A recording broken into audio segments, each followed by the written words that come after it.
नमस्कार, मैं इंद्रवदन राठौड़ रंगदे बसंती वडोदरा गुजरात से आप सभी देशवासियों को गणेश चतुर्थी की शुभकामनाएं देता हूं।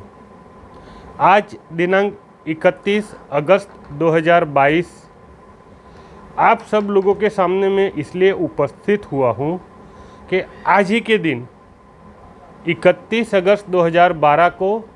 माननीय सुप्रीम कोर्ट ने सहारा सेबी मामले में ऐतिहासिक फैसला सुनाया था। सहारा इंडिया को यह कहा था कि 24,000 करोड़ 3 माह के भीतर सेबी में जमा करें।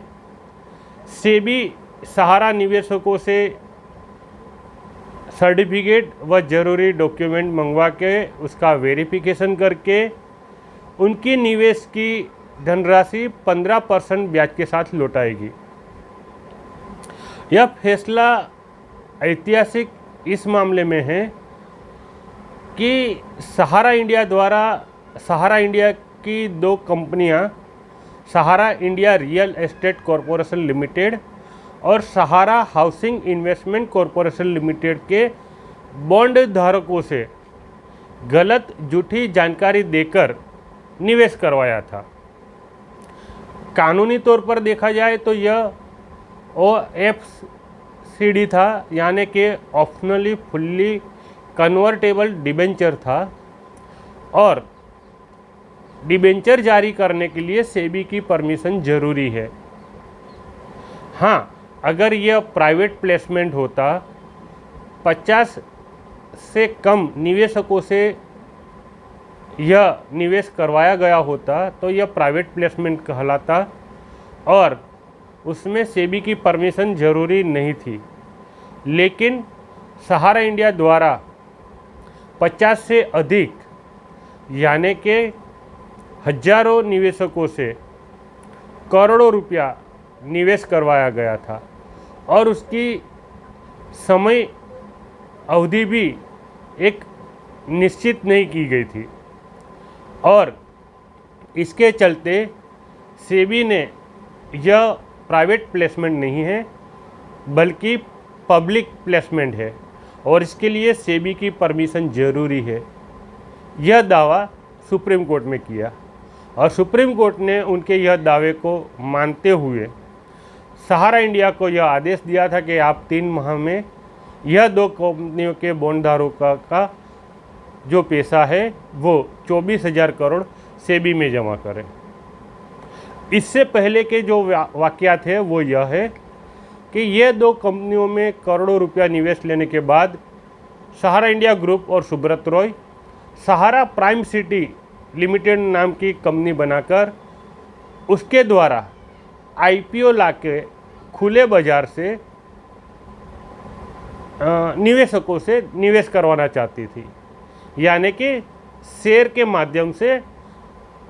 पैसा लेना चाहती थी और उसके लिए उन्होंने एक एप्लीकेशन सेबी में जमा किया था और सेबी ने वो एप्लीकेशन में जो ये सारी डिटेल्स थी उसके बारे में सुब्रत रॉय से जानकारी लेनी चाहिए। लेकिन सुब्रत रॉय अपने आप को सेबी और सेबी के नियम कायदे कानून से अपने आप को ऊपर मानता था और उसकी बात नहीं मानी। तब सेबी ने अपने ओर से कार्रवाई करते हुए सहारा इंडिया को यह आदेश दिया कि आप यह पैसा निवेशकों को वापस करें। लेकिन उसके आदेश की अवहेलना करते हुए सहारा इंडिया सुप्रीम कोर्ट पहुंचा। सुप्रीम कोर्ट में भी यह मामला चला और सुप्रीम कोर्ट ने आखिर में सेबी की बात को मानते हुए 31 अगस्त 2012 को ऐतिहासिक फैसला दिया। लेकिन सुब्रत रॉय और सहारा इंडिया ग्रुप ने उनके आदेश की अवहेलना की, 3 माह में 24,000 जमा नहीं किया। वापस एक बार फिर पाला सुप्रीम कोर्ट में पहुंचा। सुप्रीम कोर्ट ने एक बार मानवीय दृष्टिकोण रखते हुए और 3 माह का समय दिया, लेकिन उसमें भी सहारा इंडिया और सुब्रत रॉय ने 24,000 करोड़ जमा नहीं किया। उसके चलते माननीय सुप्रीम कोर्ट ने सुब्रत रॉय को सुप्रीम कोर्ट में हाजिर होने के लिए बार बार नोटिस दिया, लेकिन सुब्रत रॉय किसी न किसी बहाने से सुप्रीम कोर्ट में हाजिर होने से बचता रहा। तब माननीय सुप्रीम कोर्ट ने दिल्ली पुलिस को आदेश किया 4 मार्च 2014 को सुब्रत रॉय को सुप्रीम कोर्ट में हाजिर किया जाए और आदेश के पालन करने हेतु दिल्ली पुलिस लखनऊ पहुंची और लखनऊ सुब्रत रॉय को अरेस्ट करते हुए लखनऊ गेस्ट हाउस में रात बिताई और दूसरे दिन सुबह ही सुप्रीम कोर्ट पहुंचने की तैयारी में लगे। सुप्रीम कोर्ट पहुंचते ही सुब्रत रॉय गाड़ी से बाहर निकले और मीडिया से रूबरू होते हुए कहा कि मैं वापस आके आपको पूरी बात बताता हूँ। और जैसे ही आगे बढ़े तब किसी एक शख्स ने उनके मुंह पर काली स्याही फेंककर उनका मुंह काला किया। यह भी एक और बड़ा ऐतिहासिक या सहारा इंडिया के पन्नों पर एक काला धब्बा था। सुब्रत रॉय की इतनी जो भी स्वर्ण युग था उसमें एक काला धब्बा लग गया और उसके बाद सहारा इंडिया और सुब्रत रॉय ने निवेशकों का वापस देने की जो भी प्रणाली थी उसको बंद कर दिया और आज तक माननीय सुप्रीम कोर्ट के आदेश अनुसार आज तक सहारा इंडिया और सुब्रत रॉय ने पैसा जमा नहीं किया है। 10 साल का लंबा अंतराल होने के बाद भी सुब्रत रॉय देश की सर्वोच्च संस्था यानी कि माननीय सुप्रीम कोर्ट के आदेश की पालन करने की बजाय उसकी अवहेलना करता है। आज 31 अगस्त 2022 से सभी नेशनल मीडिया और लोकल मीडिया अन्य मुद्दे पर डिबेट करते हैं, न्यूज़ चलाते हैं,